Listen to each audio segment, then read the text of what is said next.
terpinggul-pinggul. Memang tahu awal-awal Makin magic, makin power.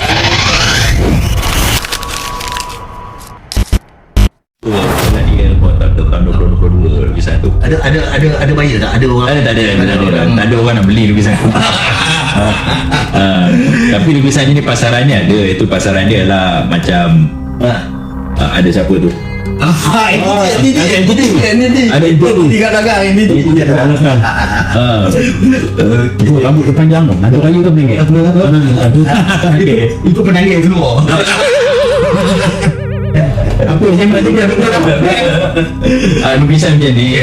Lukisan tu. Cuba describe sikit. Orang tak beli suka, tapi lukisan ni ada ruang dalam bidang penerbitan, terutama buat cerita-cerita, buku-buku cerita seram, komen seram, ada pasaran. Tapi untuk orang beli letak, nak gambar beli gambar hantu, frame letak di sini. Kadang-kadang tidur letak kepala, tangan atas kepala, duduk tengok. Tengok. Lepas tu lah, sedang ada sebelah kamu. Tumpuk kan pergi kalau macam ni tumpuk yo. Okey, apa lagi sejarah tentang lukisan ni? Ada Sejarah tadi dah cerita awal tadi. Saya melukis kerana saya tertarik tengok filem Kuyang tu kan, dan filem Prausa. Pasal masa tu 4-5 tahun lepas banyak cerita pasal Kuyang. Cerita Prausa, cerita penanggan di Taiwan dengan di Indonesia. Banyak filem Singapura hantu penanggal lah kalau kita. Dan kita pada filem penanggal lah. Tapi yelah dekat dalam environment media daripada broadcast di Malaysia ni kebanyakan dia ikut musim. Kalau cerita tu sudah. Yelah macam kat Indonesia cerita pocong. Macam pocong sampai apa? Sampai pocong masuk universiti, pocong bercerita.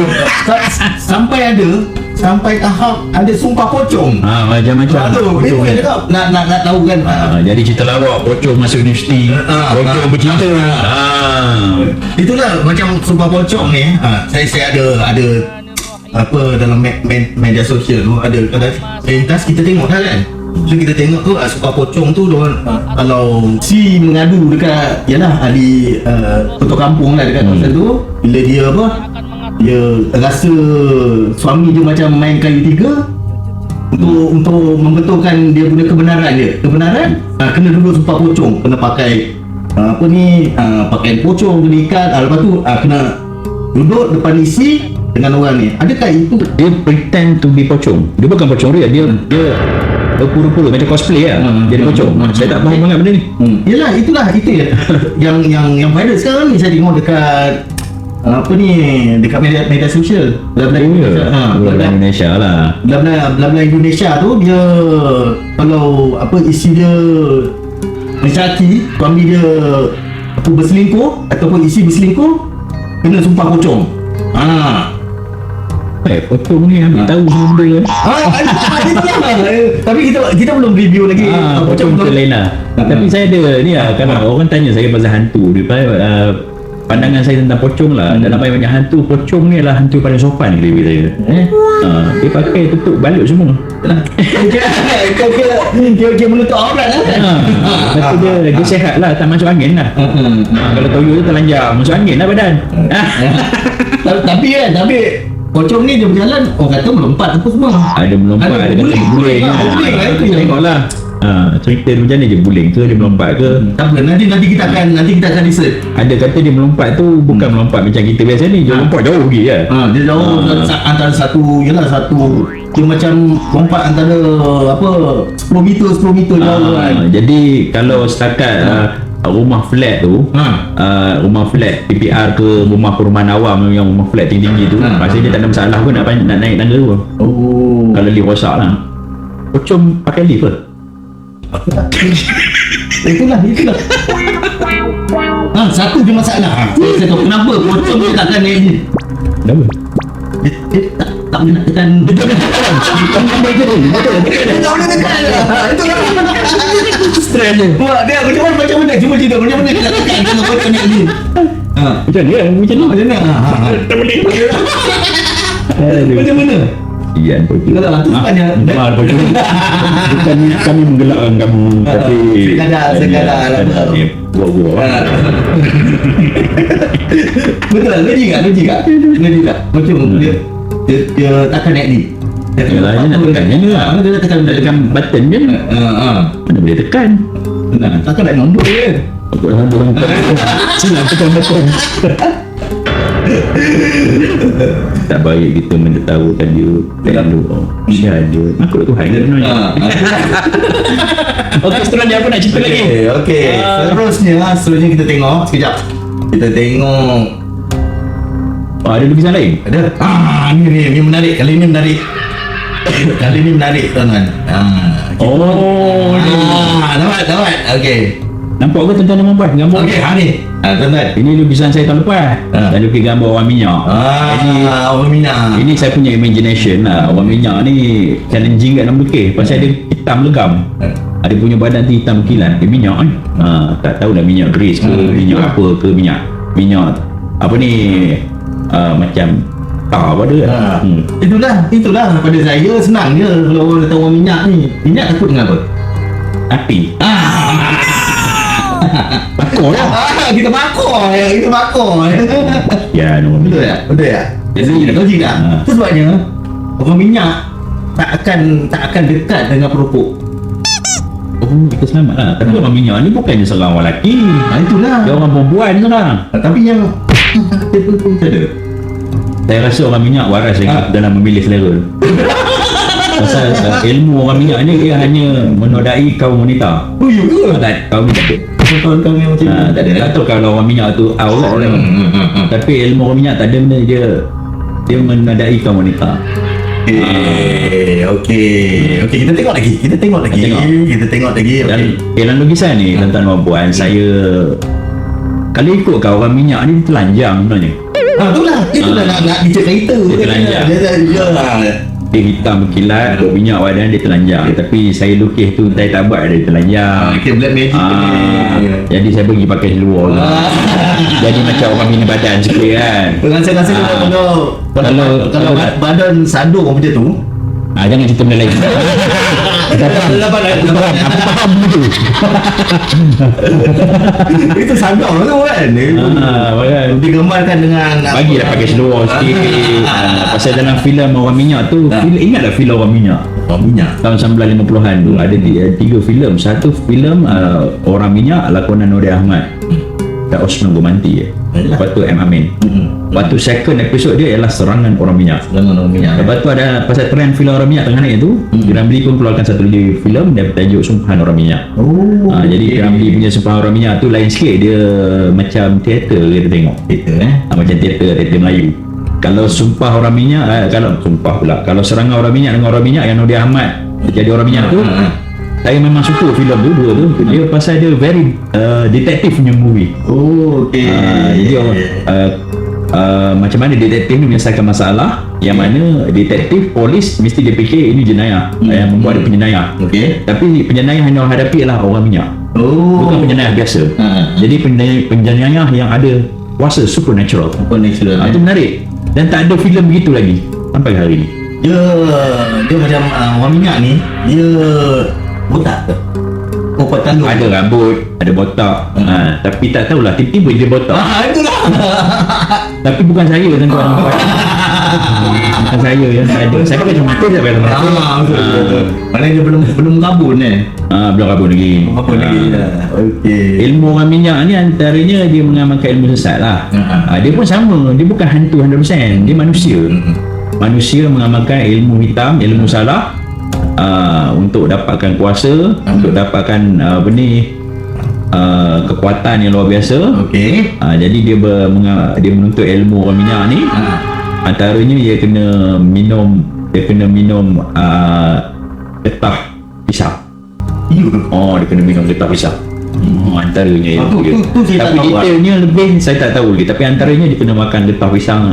Makan getah pisang tu berapa lama minum tak tahu. Dia maksudnya kena potong pokok pisang tu, air dia ke getah?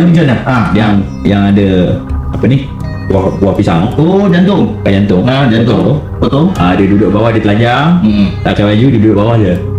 Dengan dia minum air tu. Dia minum air pula getah, getah pisang. Getah pisang. Berapa lama dia kena minum tak tahu. Tapi antaranya ialah ilmu ni dia kena mencari perempuan 40 orang, ada kata 40 orang, 44 lah, apa macam-macam jumlahnya untuk dia nodai. Dan Hantu pisang lah. dia bukan tu bisa. Satu lagi orang minyak ni dia bukan asalnya, satu lagi cerita, asalnya dia adalah orang yang mengamalkan ilmu tertentu yang kita pun kena kaji lebih dalam lagi, tak tahu apa ilmu apa dia amal tu. Dan kalau zaman dulu tu lebih kepada ke arah kependekaran lah. Lepas tu dia langgar pantang. Langgar pantang. Lepas tu dia bila langgar pantang ilmuan tu, dia telah dia sumpah jadi orang minyak. Dia nak meningkatkan dia bila sumpah jadi orang minyak, dia terpaksa mencari wanita untuk dia buat perkara jahat lah. Dia membuat perjanjian perjanjian syaitan. dia mendonai kaum wanita. Jadi yang mangsa orang minyak ni kaum wanita. Jadi dia kena kumpul, ada kata 40 orang wanita, ada kata 44, ada kata dia kena menodai wanita-wanita yang anak dara, ada kata tak kira anak dara ke janda ke balu ke tua ke habis semua dia jadi perempuan. Jadi perempuan untuk dia pulih balik ilmu dia tu. Dia bersifat sumpahan. Dia curse lah sumpahan. Maksud dia kulit tu jadi hitam. Dia jadi orang minyak. Tapi apa kaitan pokok pisang tu yang saya beli? Itu saya kena cari lagi pasal antara yang saya baca banyak literasi yang banyak literasi lama menceritakan tentang ilmu-ilmu ni yang kita sekarang ni sangat asing lah bagi kita. Dan kita pun kalau kita hanya jadikan rujukan tentang makhluk-makhluk ni daripada filem-filem dan dunia popular, ini masih belum cukup. Dan dulu kita ada majalah-majalah, buku yang cerita tentang benda-benda ni. Sekarang ada majalah, buku-buku ni tak ada dah. Komik selalu. Komik Majalah, buku sekarang dah tak ada dah. Jadi kita kena cari kat internet pun bukan semua orang rajin nak menulis tentang benda ni. Yalah, benda-benda macam ni orang tak rajin nak tulis.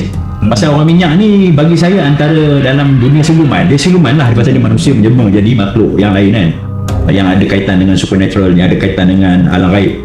Jadi dalam orang minyak ni dalam masyarakat kita dia kategori underrated bagi saya. Jadi antara siluman underrated. Pasal kita tengok hantu raya, Pontianak, hantu raya, Pontianak, Alang Suyo, Toyol, Penanggen, hantu galah, hantu ko, hantu ko apa kan. Dia orang ni dah jadi terlalu overrated. Terlalu terkenal. Semua orang tahu kecil besar tua muda, tapi orang minyak ni tak semua orang tahu. Itu dia kata underrated orang minyak ni. Kalau macam tu orang minyak ni popular di Nusantara aja kan? Di Nusantara lah, dalam masyarakat Melayu. Tapi tak ada lah Orang Melayu tak ada. Pasal dia belum ada yang iras-iras yang dari segi kita nak merujuk. Pasal dah di kalangan dekat Indonesia pun tak ada. Kita orang minyak ni ada dekat masyarakat Melayu ke? Melayu je Melayu kita ni ada orang minyak. Melayu kita paling banyak ni kan. Tapi orang minyak ni tak ada kait mengait kan dengan orang kerja kat pam minyak. Dan tak ada kait mengait pun dengan orang yang bekerja dekat pelantau minyak. Dengan syarikat minyak. Minta maaf lah syarikat minyak, kami tidak ada kaitan langsung dengan orang-orang yang bekerja dengan yang menarik masalah orang minyak tu dalam literasi mana-mana tu pun digambarkan dia mesti hitam berkilat berminyak. Itulah. Tahu lah dia ni orang dia ni petroleum ke? Petroleum mentahkan hitam. Itulah. Rasanya ni minyak tanah ni. Minyak tanah jernih juga warna dia. Ini minyak yang betul-betul memang crude oil. Minyak crude oil. Saya rasa crude oil lah ni. Minyak gamat tu, minyak gamat macam tu. Ya juga kan. Minyak gamat. Minyak yang terbakar apa semua lah. Ataupun minyak terbakar lah. Ataupun minyak enjin ke apa semua. Minyak enjin. Tapi orang lelaki dia tak datang lah. Pasal abang cakap dia takut dengan perokok. Itulah saya cakap. Dia tak ada kepentingan pun nak duduk dengan perokok apa. Sebab dia perokok sentiasa standby later saya boleh terima, make sense, logik. Dia takut dengan api. Satu lagi dia tak ada kepentingan pun nak duduk dengan lelaki buat apa. Yelah dia mangsa dia perempuan. Macam digambarkan, kalau tengok kan macam digambarkan orang minyak yang dia lukis ni kan, dia kuku panjang. Betul kuku panjang. Dia ada kuku dia pendek je. Saya imaginasi kan. Dalam lukisan dia ada melebih-lebihkan sesuatu. Nak bagi nampak horror lagi. Itu dalam seni lukisan lah. Itu persembahan presentation. Adakah rupa dia memang rupa manusia ataupun dia ada Dia humanoid lah. Pasal dia ada tangan, kaki, kepala. Dia humanoid. Mana berbentuk dalam bentuk badan manusia. Hantu-hantu tu semua humanoid. Kebanyakan hantu Tapi humanoid. kebanyakan hantu semua rupa rupa yang bersifat apa ni, yang menakutkan lah kan. Menakutkan. Tapi dia orang humanoid. Mana bentuknya manusia. Hantu raya pun bentuknya manusia. Hantu raya. Hantu raya dia lah, dia rupa Kuntilanak. dia menyerupai dia punya tuan kan. Menyerupai tuan. Lepas tu sekarang tuan dia keluar. Hantu raya ni gatal. Ya. Bini-bini tuan ni tiba-tiba jadi jahat hantu raya. Pisah dah kamu hantu raya. Yalah, hantu raya janganlah.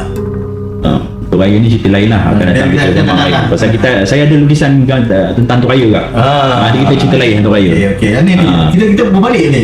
Lepas raya lah cerita. Lepas raya lah kita cerita tentang hantu raya. Kita berbalik dengan apa orang kata ni lah, dengan orang minyak ni. Orang minyak ni yang digambarkan oleh saudara Yop. Orang minyak ni digambarkan seorang yang perkasa. Kehebatan Black Panther. Black Panther lah, betul lah. Dia macam Black Panther. Siluman dengan Black badan Panther. dengan badan yang maskulin apa semua. Satu je. Dia tak kanggir dia punya underwear dia tu. Tak boleh. Kadang-kadang semua orang Dia boleh suspend tengok je. Suspender lah. Tak boleh tunjuk benda-benda tu ke orang. Yalah. Tapi yalah, pasal kita masih lagi di, orang kata, masyarakat kita kan masih belum lagi. Kalau lukisan ni saya buat style comic. Kalau kat Amerika, kat mana-mana pun dia akan bagi pakai seluar dalam tu atau seluar pendek. Ataupun tak ada pakai langsung pun ada juga kan. Penerimaan kita. Pasal itu konten-konten lah. Aduh, manjang konten. Konten terjulur ke jelek. Lawan nak tengok memang betul kan. Lawan memang fokus. Duk tengok itu kan. Okey, soalan biasa. Apa medium yang digunakan dalam menceritakan sebuah tulisan ini saya guna, ini digital drawing dengan digital paint. Okey. Digital art lah. Itu saya guna software Medibank Paint Pro. Macam biasa lah kan. Macam biasa lah. Itulah. Lepas tu saya lukis layer by layer tu. Layer by layer. Tapi ni simple je tuan-tuan dan puan. Tak banyak kerja sangat. The background dia nampak seakan-akan macam, orang kata macam kulit manusia. Ya, bukan. Sebabnya apa ni, dia dah kulit hitam kan. Jadi nak bagi dia nampak terang lah. Nampak Jadi terang. kita kena letak warna kontra pada latar belakang. Supaya kalau dia dah gelap, letak warna gelap, nampak apa? Dia dah gelap, letak gelap pula belakang latar belakang. Tak nampak apa lah. Sian dia lah. Tapi bulat di atas tu menggambarkan apa? Bulan tu. Bulan. Bagi yang tu. Apa lagi nak diceritakan? Nak buat diskusi tentang art. Art ni kena. Ini salah satu lukisan saya tentang orang minyak lah. Orang minyak ni saya tertarik dengan karakter. Bagi saya pula, saya sebagai artis, pelukis, komik, penulis, saya pandang dia adalah one of the interesting character lah. Dia karakter, dia tentang karakter. Cuma dalam dunia perhantuan dengan makhluk-makhluk halus di Malaysia ni, dia macam underrated. Macam tak ada orang nak beri perhatian sangat. Macam dia, kalau populariti dia memang kalah dengan hantu raya, dengan Lansuyo, dengan Pontianak, Toyo. Yang saya sebut tu semua super glamour sangat. Dia underrated. Dan kisah tentang dia pun sama-sama, tak banyak sangat orang nak cerita pasal dia. Filem ada, tapi filem dia pun underrated. Maksud dia sekarang dia dah semakin pupus. Tak ada orang jumpa minyak. Tapi ada orang cerita kan dalam media langsung khabar pernah jumpa orang minyak apa. Ada. Masuk kat asrama perempuan. Mana ada lagi orang mengamalkan ilmu tu lah. Itu orang minyak jadian. Rasa kalau masuk asrama perempuan tu, dia ada satu apa orang kata etik yang suka mengendap. Itu dia bukan kategori orang minyak. Orang minyak ni pada saya lah, pengetahuan saya lah. Kalau dia boleh, walaupun lubang kecil pun dia boleh masuk. Tetapi yang ni bila masuk asrama perempuan kena tangkap. Satu orang minyak antara cara menghindari orang dulu dia, kalau orang minyak tu tak nak dah, orang minyak ni jahat dia ialah menodai anak bini orang. Jadi kalau tempat tu dulu satu kampung dilanda diserang oleh orang minyak, jadi keluarga-keluarga masing-masing pun berjaga-jaga malam-malam. Dia datang malam-malam, dia tak datang siang. Dia tak datang mungkin sebab itu logik lah dia gelap. ataupun dia sengaja menyapukan minyak untuk hemat. Jadi antaranya dia dekat katil atau tempat tidur tu diletakkan dengan jantung pisang. Keliling tempat tidur perempuan tu letak jantung pisang. Bila ada jantung pisang dia tak berani nak masuk dalam. Rasanya dia punya sempahan dia. Pasal dia pun kan minum getah pisang daripada jantung tu. Jadi bila ada dulu kisah orang kampung tu kalau dilanda orang minyak lah, masing-masing pun jagalah nak bini masing-masing. Siapa tak sayang nak bini? Jadi kat tempat tidur tu, kat katil ke apa ke, tidur bawah ke tak kisahlah, dia letaknya keliling tu jantung pisang. Bila dia orang minyak masuk, dia jangan suka tu. Dia makan jantung pisang. Dia menghindar jantung pisang tu, dia takut. Dia tak boleh melangkah. Sumpahan dia kot. Sumpahan dia kot. Dia dah sedap masuk. Kau tahu jantung pisang? Lah tak jadi. Tapi rasa orang minyak kalau masuk rumah dia tengok dua alam. Dia di sebelah. Takutnya dia tak masuk rumah Sajat. Minta maaf Sajat, saya tidak berniat untuk mengata anda. Kena potong. Jangan muncul dia. Nak potong apa? Sajat pula. Jangan sekarang dalam nyaman ke bang? Jangan. Tapi kita kena minta maaf. Dia biasanya kalau dia memang saja dia untuk menimbulkan apa ni, dia akan suruh minta maaf. Tapi sekarang kita minta maaf awal dah. Kita pura-pura. Kita minta maaf awal juga. Meleceh-leceh ke orang. Tidak dah. Ini hanya sekadar hiburan. Sekadar hiburan yang tidak ada kena-mengena pun dengan orang ni. Sekadar hiburan supaya penonton menarik untuk mendengar kita punya podcast. Dengarlah cerita ni. Kita ni tak ada. Tapi hari ni apa saya tak dengar sangat abang nilai. Selalu dengar abang nilai. Tak syok lah tak dengar. Hari ni kena control handsome. Nyangkau. Dengar. Hari ni kena control handsome. Sebab lelaki Melayu terakhir. Itulah. Berkumandang suara pun kena. Tak pula mikir terlalu panjang. Rokok panglima, rokok pendekar, teman botak macam Ranun. Kalau dulu cerita Melayu lama dulu, botak ni memang jahat lah. Jahat lah. Yang tak botak satu je. Cerita lama. Apa? Tarif Dul. Tarif Dul. Gangster kampung dusun. Ada lagi. Tapi Esmelan ni. Tapi saya teringat kalau orang botak ni yang paling memang sampai sekarang tak boleh lupa kan cerita 6 Jahanam. Botak je jahat kan? Ada apa? Itu satu diskriminasi per orang botak. Botak je mesti jahat. Kita kena menyuruh apa benda ni berhujat di parlimen. Diskriminasi terhadap orang-orang yang masuk parlimen juga. Ini lagi. Sampai ke tahap itu. Tapi setelah tuan-tuan nampak orang botak, lelaki botak dipandang sebagai lelaki seksi tuan-tuan. Yang bakal botak dia kan? Yang bakal botak. Tahniah. Salam seksi pada hari ini. Tahniah ucapkan. Jadi pada semua yang rambut gugur, yang botak tu, jangan kecil hati, jangan rasa rendah diri. Anda sedang menuju ke fasa untuk jadi lelaki yang handsome dan seksi. Tapi orang beriman pun kadang-kadang dia kebanyakannya dia akan botak juga. Akhirnya dia akan botak. Yang beriman juga botak tu yang saya tahu lah, teman tahu ni lelaki ni bila dah meningkat usia dua je kat kepala tu. Satu rambut dia putih, satu lagi dia botak. tapi kalau nak cerita yang botak ni biasa bila orang bertahalul di umrah. Yalah ada begini. Kebanyakan botak juga, tapi itu botak kerana ajaran agama botak ni macam-macam. Ada juga berkait dengan agama. Contoh dalam agama-agama tertentu, bila botakkan kepala tu ibarat macam mensucikan diri daripada perkara-perkara yang mencucikan diri. Ataupun ada orang botak tu, dia botakkan kepala dia untuk dia macam untuk membina kehidupan baru, macam dia buang benda-benda lama. Lantak korang lah teman botak pasal rambut teman gugur tak apa. Tapi orang yang botak ni sebenarnya dia ada height satu. Apa dia? Tapi orang yang botak ni biasanya kenapa dia botak, dia akan nampak putih. Ha? Macam teman lah. Tengok. Teman-teman saya nak Jack tu. Jack nak terbang lah, terbang. Dah minum belum? Dah minum belum? Lapar tak? Roti telur? Telur setengah masak? Baik. Testing 1, 2. Apa benda tu? Okey tuan-tuan, kita Testing. takat ni saja, nanti kita sambung. Kita sambung nanti akan datang pasal entiti dah marah. Nanti dia Pasal entiti lagi. itu pasal kerana kita menggunakan Testing 1, 2. Test 1, 2. Testing 1, 2. Test.